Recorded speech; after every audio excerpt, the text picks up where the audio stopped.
Welcome to week 6 of the mindfulness program. This is all about, are you trapped in the past or you're living in the present? And it's based on a book called Mindfulness, a practical guide to finding peace in a frantic world.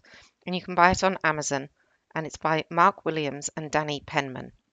This is my take on the chapter Trapped in the Past or Living in the Present.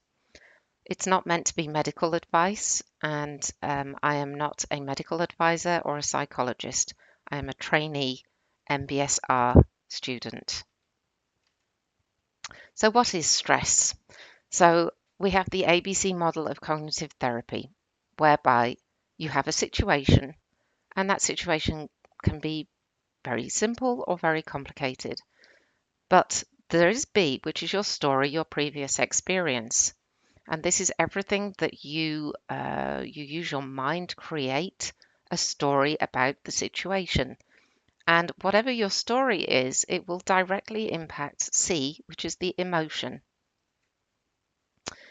So here you have the cognitive therapy diagram. And you see in the center you have your core beliefs about who you are, your future, and your core beliefs about other people. And these things influence your behavior, your thoughts, and your feelings. And as you can see here, your behavior can affect your thoughts, but your thoughts can also affect your behavior. Your behavior can affect your feelings, and your feelings can affect your behavior, and vice versa. So, feelings, thoughts, and behavior are all very much interlinked. And you'll see here that there are two arrows going out. That's because your behavior will also not only affect you, but it will affect other people. So the question is, what is your story? This is the B part of the cognitive therapy model.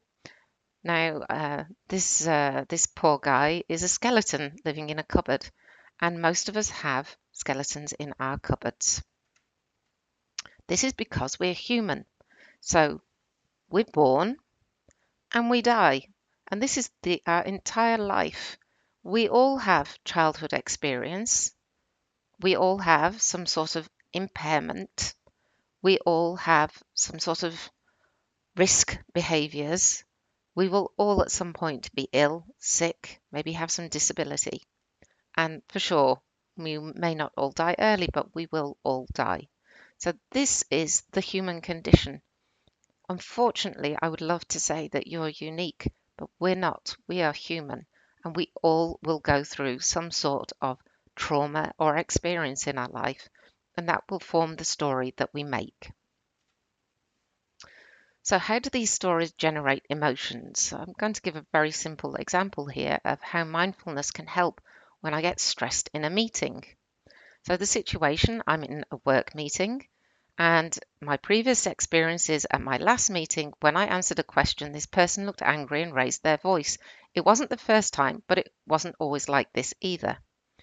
Now, this person here has probably a very calm, not traumatic background. It's possible, but that's not always the case.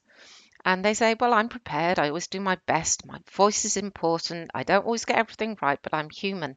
People trust me. I'm valued.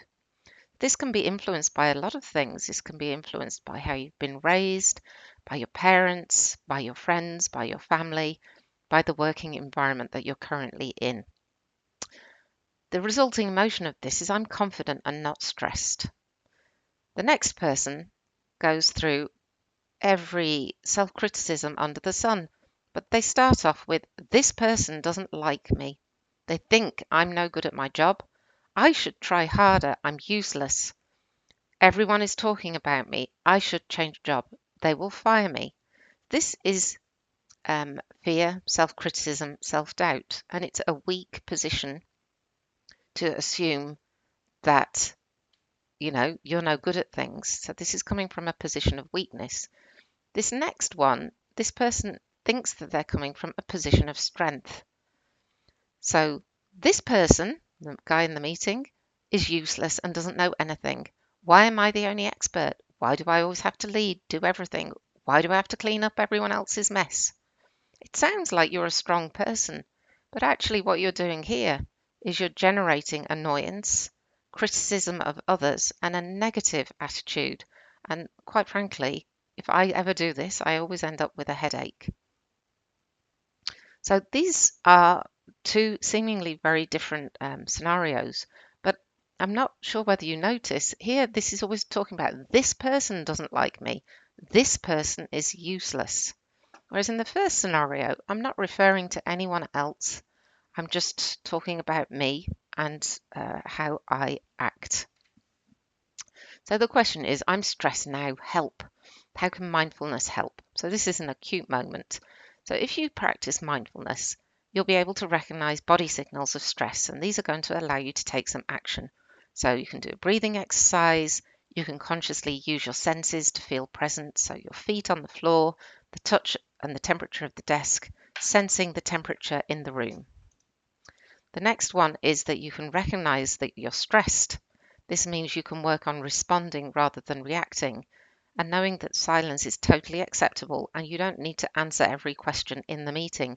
You can actually respond when you've checked the facts. And finally, recognizing that you always have a choice. You're always choosing your story. So if you recognize your story and it's coming out as negative, or, I'm useless, I'm this, or this person is annoying and I always have to do everything, you can then say, oh, that's my story. And you can choose to either carry on with that story or you can choose to stop it. In a meeting that's abusive and it happens, you can also choose to stay or leave the meeting.